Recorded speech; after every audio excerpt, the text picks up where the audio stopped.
The Supreme Court has ruled on a case out of Maine. The state's tuition assistance program doesn't allow families to use that money to pay for religious schools. And now the justices say they cannot do that. So let's bring in CBS News legal contributor Rebecca Roiphe to break down this case. Rebecca, thanks for joining us. So this is a case about school choice. It's about religion, and this program allowed for a sort of a rebate if the school was a private secular school but not a private religious school. Why did the justices rule the way they did?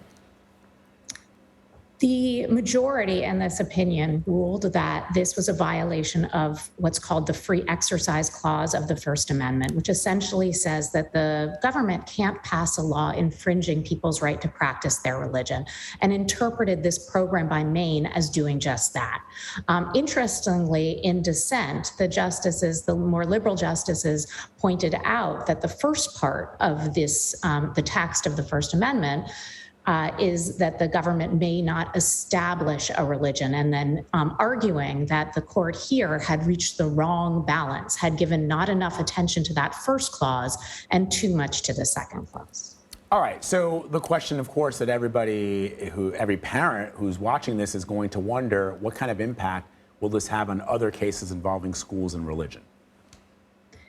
Well, I mean, it basically means that the states can no longer have programs that are neutral on their face, but do not provide for religious schools. So they must, if they're providing tuition assistance for other schools, for private schools that are not religious, they must give those funds equally to religious schools, or they will be seen as violating the First Amendment. So it certainly says that. And then the larger question is, where is the court going with this? If the Free Exercise Clause is really predominant now, and the Establishment Clause has lost its footing, then this whole notion of separation of church and state may be somewhat in jeopardy, as we are very much concerned about protecting the rights of individuals, groups, and organizations to practice religion.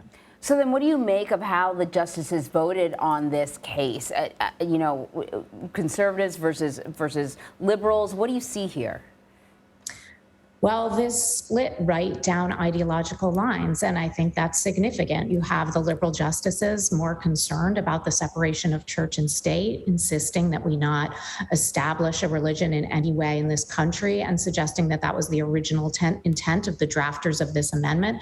And the conservative justice is much more concerned about promoting, ensuring, protecting religion and the practice of religion in the states. Now, both clauses are essentially about protecting religion. They're just different ways of getting there. And so the conservative justices are much less concerned, especially it seems when it comes to Christian religion, about establishing, having an established religion, a government-sponsored religion, and much more concerned about fostering the religious practice of individuals and groups. All right, Rebecca, always great to have your analysis and perspective.